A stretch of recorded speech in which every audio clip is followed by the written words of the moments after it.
बिजनौर के बाहरी हिस्से में गांव की सड़क पर आकाश राम का एक छोटा सा ढाबा हुआ करता था। कभी ये ढाबा इलाके की शान माना जाता था। आकाश के हाथों में जैसे कोई जादू था। उसकी दाल में अपनापन था, रोटियों में मेहनत की खुशबू और सब्जी में मिट्टी की सोंधी सी महक। लेकिन समय हमेशा एक सा नहीं रहता। धीरे धीरे सड़क का रास्ता बदल गया, नई हाईवे बन गई, बड़े बड़े होटल खुल गए। जो गाड़ियां पहले आकाश के ढाबे पर रुकती थीं, हाथ में सूखी लकड़ियां थीं। एक एक करके वो उन्हें चूल्हे में डाल रहा था। आज भी सुबह से एक भी ग्राहक नहीं आया। तभी दूर से एक गाड़ी आकर ढाबे के सामने रुकती है। गाड़ी का दरवाजा खुलता है और एक ड्राइवर उतरता है। अरे भाई, क्या बात है? बस इतना ही खाना बेच रहे हो? हाँ साहब, जो भी तख्ती पर लिखा है बस वही है। अरे छोड़ो यार, ये तो शहर में भी बहुत मिल जाता है। मैं तो सोच रहा था कुछ चटपटा, कुछ अलग मिलेगा। वो जल्दी से कहता है, साहब स्वाद में कमी नहीं है, देसी तरीके से बना है, एक बार। नहीं नहीं भाई, टाइम कम है, कुछ मजेदार होता तो रुकता। इतना कहकर वो गाड़ी में बैठता है और बिना पीछे देखे चला जाता है। धूल का गुबार उठता है और फिर सन्नाटा। पता नहीं मेरे ढाबे का क्या होगा। कभी यही चौपाइयां लोगों से भरी रहती थीं। लोग बैठने के लिए झगड़ते थे, लाइन लगाकर इंतजार करते थे। गरम गरम खाने की खुशबू और शोर से भरा ढाबा। पहले लोग चौपाइयों पर बैठने के लिए बेकरार रहते थे, और आज आकाश राम चारपाई के पास झुका हुआ था। हाथ में पुराना कपड़ा था जिससे वो चारपाई की धूल साफ कर रहा था। कितनी धूल जम गई है। पहले तो दिन में 2-2 बार साफ करनी पड़ती थी। तभी दूर से पैदल चलता हुआ एक ग्राहक आता है। वो ढाबे के सामने रुकता है, चारों तरफ देखता है और फिर पूछता है, अरे भाई, खाने में कुछ स्पेशल है क्या आज? नहीं भाई, स्पेशल तो कुछ नहीं है, बस दाल है, पराठे हैं और कुछ भी नहीं है। बस यही? हाँ भाई, यही सब है। और इस टाइम चाय भी नहीं बेच रहे? नहीं भाई, इस टाइम कुछ भी नहीं बेच रहा। फिर तो रहने दो भाई, कुछ अलग होता तो बैठ जाता। इतना कहकर वो ग्राहक भी धीरे धीरे वहां से चला जाता है। ढाबे में फिर वही सन्नाटा छा जाता है। एक एक करके सब चले जा रहे हैं। बस से एक जवान लड़का उतरता है, कंधे पर बैग, चेहरे पर शहर की थकान। वो है सूरज, आकाश का बेटा। सूरज ढाबे के सामने खड़ा होकर चारों तरफ देखता है। जहां कभी ग्राहकों की लंबी लाइन लगी रहती थी, खाली चारपाइयां और चारपाई पर जमी मोटी धूल। पिताजी, क्या बात है? ढाबे पर आज छुट्टी है क्या? नहीं बेटा, छुट्टी तो नहीं है, ढाबा खुला हुआ है। लेकिन पिताजी, ढाबे पर तो कोई भी नहीं है। इतनी सुनसान मैंने इसे कभी नहीं देखा। हाँ बेटा, जब से तू शहर गया है ना, ढाबे से रौनक ही चली गई है। पहले लोग लाइन लगाकर खाना खाते थे, चौपाई पर बैठने के लिए बहस होती थी, किसे पहले पराठा मिलेगा, इसी में झगड़ा हो जाता था। लेकिन अब तो कोई भी आने को तैयार नहीं है। लेकिन ऐसा क्यों पिताजी? लोग क्यों नहीं आ रहे? कोई कहता है कुछ स्पेशल नहीं है, कोई बोलता है बस दाल ही बनाई है, और कोई तो बिना उतरे ही चला जाता है। सूरज का चेहरा गंभीर हो जाता है। वो धीरे धीरे सब समझने लगता है। पिताजी अभी भी वही पुराना तरीका आजमा रहे हैं जिसे लोग अब भूल चुके हैं। पिताजी, जमाना बदल गया है। क्या मतलब बेटा? पहले लोग पेट भरने आते थे, अब लोग स्वाद ढूंढने आते हैं। अब सिर्फ दाल रोटी से काम नहीं चलता। लेकिन बेटा, हम तो यही बनाते आए हैं, इसी से घर चला है। मैं जानता हूं पिताजी, आपका खाना आज भी सच्चा है, लेकिन लोग अब कुछ अलग चाहते हैं। अगर हम नहीं बदले तो ये ढाबा सच में बंद हो जाएगा। तो क्या मैं गलत कर रहा हूं बेटा? शाम पूरी तरह उतर चुकी थी। आसमान में तारे झिलमिलाने लगे थे। घर के आंगन में मिट्टी की खुशबू फैली हुई थी। पिताजी, अगर बुरा ना माने तो एक बात कहूं? बोल बेटा, आजकल तो सब कुछ कहने ही आ रहे हैं। आपका ढाबा इसलिए नहीं चल रहा क्योंकि आप आज भी वही गांव वाला पुराना सामान बेच रहे हैं। क्या? अब तू मुझे बताएगा कि मेरा ढाबा क्यों नहीं चल रहा? मैं इस धंधे में 20 साल से हूं, समझा? जब तू ठीक से बोलना भी नहीं जानता था, तब से मैं चूल्हे के आगे खड़ा हूं। मुझे पता है पिताजी, आपने इस ढाबे के लिए अपनी जवानी खपा दी। आपकी मेहनत पर मुझे गर्व है। तो फिर क्यों कह रहा है कि मैं गलत कर रहा हूं? आप गलत नहीं हैं पिताजी, पर तरीका पुराना हो गया है। अरे वाह, शहर से 2 साल क्या घूम आया, अब पूरे 20 साल का धंधा गलत लगने लगा। मैं शहर इसलिए गया था ताकि सीख सकूं कि लोग आज क्या चाहते हैं। आज शहर के लोग गांव का खाना नहीं चाहते, उन्हें शहरी खाना चाहिए। तो गांव का खाना खराब है? दाल रोटी में क्या कमी है? नहीं पिताजी, दाल रोटी आज भी अच्छी है, लेकिन लोग अब सिर्फ पेट भरने नहीं आते, वे स्वाद और अलगपन ढूंढते हैं। अगर वही शहरी खाना आप अपने देसी मसालों से बनाएं तो लोग उंगलियां चाटते रह जाएंगे। और अगर लोग फिर भी ना आए तो दोष मेरा होगा, लेकिन अगर आए तो पूरा गांव कहेगा। मुझे डर लगता है बेटा, इतने सालों की कमाई दांव पर लगाने से। और मुझे डर लगता है पिताजी कि अगर हम नहीं बदले तो ये ढाबा हमेशा के लिए बंद हो जाएगा। अगली सुबह हल्की धूप के साथ होती है। सड़क पर गाड़ियों की आवाजें आने लगी हैं। सूरज तख्ती सीधी करता है। आकाश राम चूल्हे के पास जाकर राख साफ करता है। तभी अचानक एक चमचमाती कार आकर ढाबे के सामने रुकती है। कार से एक मोटा सा घमंडी आदमी उतरता है, आंखों में अकर, चेहरे पर घमंड। तो आकाश राम, क्या सोचा तूने जो मैंने तुझे कहा था? देखिए सेठ जी, मैं अपना ढाबा खाली नहीं कर सकता। ये मेरी पुरखों की जमीन है, मैं इसे किसी भी हालात में नहीं बेच सकता।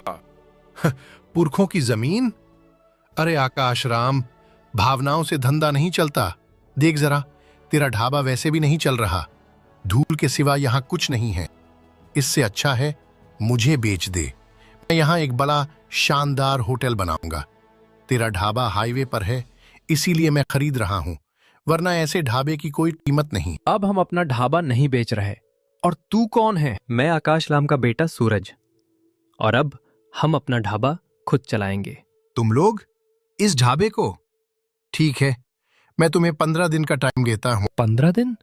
हाँ, अगर 15 दिन में तुमसे ये ढाबा नहीं चला तो ये ढाबा मुझे चाहिए। ठीक है सेठ जी, अगर 15 दिन में ढाबा हमसे नहीं चला तो हम ढाबा आपको बेच देंगे। ठीक है, 15 दिन बाद मिलेंगे। तब तक सपने देख लो। इतना कहकर सेठ कार में बैठता है। कार धूल उड़ाते हुई चली जाती है। पिताजी, अब ये सिर्फ ढाबा नहीं है, अब ये हमारी इज्जत का सवाल है। उसने अलग अलग देसी मसालों को पीसा, मिट्टी के चूल्हे पर चिकन चढ़ाया और गांव के पुराने नुस्खे से पकाने लगा। धीरे धीरे जब कड़ाही से मसालों की खुशबू उठी तो वो खुशबू सड़क पार करते हुए दूर दूर तक फैलने लगी। तभी सड़क पर तेज रफ्तार से जा रहा एक ट्रक अचानक ब्रेक लगाकर रुकता है। ड्राइवर खिड़की से सिर निकालकर गहरी सांस लेता है। अरे, ये कैसी खुशबू है? पेट तो वैसे ही भूखा है, लेकिन ये खुशबू तो ट्रक से नीचे उतरने पर मजबूर कर रही है। वो ट्रक से उतरता है और सीधे ढाबे पर आ जाता है। अरे भाई, क्या बना रहे हो? खुशबू तो ऐसी आ रही है कि स्टीयरिंग छोड़कर यहाँ खींचा चला आया। जल्दी से जो भी बना है एक प्लेट लगाओ, और हाँ, देरी मत करना। बैठिए भाई साहब, अभी गरम गरम देसी चिकन लाता हूँ। ये शहर वाला नहीं है, गांव के तरीके से बना है। अरे भाई, ये क्या बना दिया तुमने? मैं तो सालों से हाईवे पर ट्रक चला रहा हूँ, लेकिन ऐसा चिकन, ऐसा स्वाद आज तक नहीं खाया। ये चिकन नहीं है भाई, ये तो यादें हैं। बचपन में गांव में जो स्वाद मिलता था ना, वही स्वाद आज यहाँ मिला है। शहरों में तो बस मसाले ज्यादा होते हैं, आत्मा नहीं होती खाने में। भाई साहब, यही तो हम देना चाहते हैं, देसी स्वाद, सच्चा स्वाद। ये चिकन गांव के मसालों और दिल से बना है। अब सुनो भाई, आज से ये ढाबा मेरा अड्डा है। जब भी इस रोड से गुजरूंगा, ट्रक यहीं रुकेगा। तुम्हारा ये देसी चिकन छोड़कर कहीं नहीं जाऊंगा। ढाबा छोटा हो सकता है, लेकिन स्वाद बहुत बड़ा है। जल्दी ही यहाँ भीड़ लगेगी, लिख कर रख लो। इतना कहकर वो ट्रक की ओर बढ़ जाता है। आकाश उसे जाते हुए देखता है। चेहरे पर हल्की मुस्कान और आंखों में नई उम्मीद चमकने लगती है। जो ढाबा कभी सूना पड़ा रहता था, अब वहां सुबह से ही ट्रकों की लाइन लगने लगी। कोई परिवार आ रहा था, कोई ड्राइवर तो कोई दूर गांव से सिर्फ उस देसी स्वाद के लिए। एक शाम काम निपटने के बाद आकाश राम चूल्हे के पास बैठ जाता है। वो सूरज को देखता है जो थकान के बावजूद मुस्कुरा रहा था। बेटा, आज जब ये ढाबा भरा हुआ देखता हूं ना, तो दिल भर आता है। ये सब तेरी मेहनत और लगन का नतीजा। अगर उस दिन तू मुझे समझाता नहीं, अगर तू मुझे नए तरीके से सोचने को मजबूर नहीं करता, तो शायद आज मैं भी वही पुरानी जिद में फंसा रहता। फिर एक दिन मजबूरी में यह ढाबा बेचना पड़ जाता। पिताजी, मेहनत तो आपने पूरी जिंदगी की है। आपके हाथ के खाने में आज भी वही दम है, बस फर्क इतना था कि जमाना बदल चुका है। यही बातें किसी ने जाकर घमंडी सेठ के कानों में डाल दी। सेठ अपने आलीशान कमरे में बैठा था, हाथ में मोबाइल, चेहरे पर जलन और आंखों में गुस्सा। तो आखिर चल ही गया वो ढाबा जिसे मैंने धूल में मिलाने का सपना देखा था। आकाश राम, तू समझता है तू जीत गया, अभी खेल बाकी है। हाईवे पर जो ढाबा है ना, आकाश नाम का, मुझे उसकी एक एक चीज टूटी हुई चाहिए। देखो, तुम्हें रात के अंधेरे में जाना है, ना कोई देखे ना कोई सबूत बचे। ढाबे का सारा सामान तोड़कर आ जाना। सेठ जी, काम तो हो जाएगा, लेकिन पैसे वो मुंह मांगे लेंगे। जो पैसे तुम कहोगे मैं देने को तैयार हूं, बस मुझे वो ढाबा टूटा हुआ चाहिए, समझे? ठीक है सेठ जी, सुबह तक आपको खुशखबरी मिल जाएगी। रात गहरी हो जाती है। हाईवे पर सन्नाटा छा जाता है।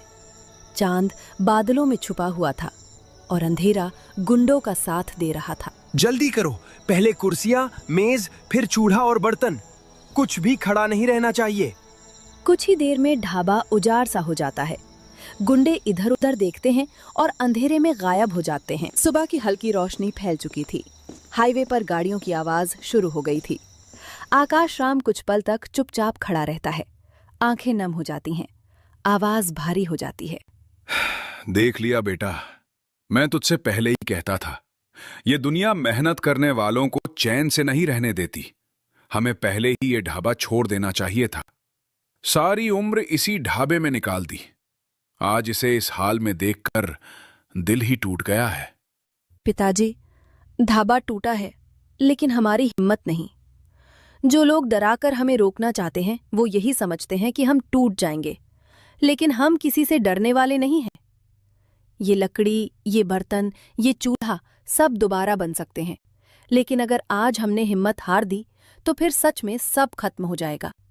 हम फिर से ढाबा बनाएंगे, पहले से ज्यादा मजबूत, और फिर से हिम्मत के साथ काम शुरू करेंगे। बेटा, बात तो तू ठीक कह रहा है। दुकान टूट सकती है, लेकिन इंसान का हौसला नहीं टूटना चाहिए। अगर तू मेरे साथ खड़ा है तो मैं भी पीछे हटने वाला नहीं हूं। ये ढाबा फिर से खड़ा होगा और इस बार पहले से भी ज्यादा नाम करेगा। आकाश राम और सूरज ढाबे को समेत ही रहे थे कि तभी अचानक आसमान में काले बादल छा जाते हैं। उसी बारिश में थोड़ी दूर से एक गाड़ी आकर रुकती है। गाड़ी से उतरता है घमंडी सेठ। बारिश की एक एक बूंद से परेशान, चेहरा पीला पड़ा हुआ। सेठ को बारिश से बहुत ज्यादा एलर्जी थी। बारिश शुरू होते ही उसके शरीर में कमजोरी आने लगती थी और उसे भयानक भूख महसूस होने लगती थी। नहीं नहीं, ये बारिश नहीं होनी चाहिए थी। अगर अभी कुछ खाया नहीं तो मेरी हालत बिगड़ सकती है। आकाश राम, मुझे जल्दी से खाना खिला दो।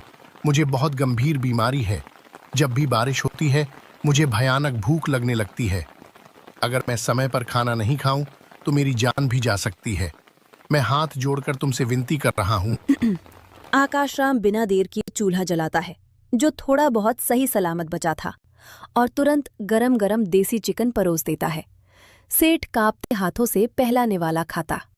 आह, ये स्वाद आज भी वैसा ही है जैसा पहले था। आकाश राम, आज तुमने मेरी आंखें खोल दी। मैं ही वो इंसान था जो तुम्हारा ढाबा टूटवाना चाहता था। मैंने सोचा था कि पैसे के दम पर सब कुछ खरीदा जा सकता है, लेकिन आज जब सब कुछ टूट चुका था तब भी तुमने मुझे खाना खिलाया बिना कोई सवाल किए। सेठ जी, ढाबा सिर्फ पैसों से नहीं चलता। ढाबा चलता है भूखे को खाना खिलाने से और इंसानियत निभाने से। अब मुझे समझ आ गया है। मैंने जिंदगी भर सिर्फ फायदा देखा, लेकिन आज इंसानियत देखी है। आकाश राम, अब मैं भी तुम्हारे साथ काम करूंगा। तुम्हारे ढाबे का जो भी नुकसान हुआ है, मैं उसे पहले से ज्यादा अच्छा बनवाऊंगा। हम इस ढाबे को फिर से बनाएंगे, देसी स्टाइल में, सी स्वाद के साथ। और इस बार कोई साजिश नहीं, सिर्फ सच्ची मेहनत। कुछ ही दिनों में ढाबा फिर से बनकर तैयार हो जाता है, पहले से ज्यादा मजबूत, पहले से ज्यादा सुंदर। और जब ढाबा दोबारा खुलता है तो लोग कहते हैं, ये ढाबा सिर्फ खाने का नहीं, इंसानियत का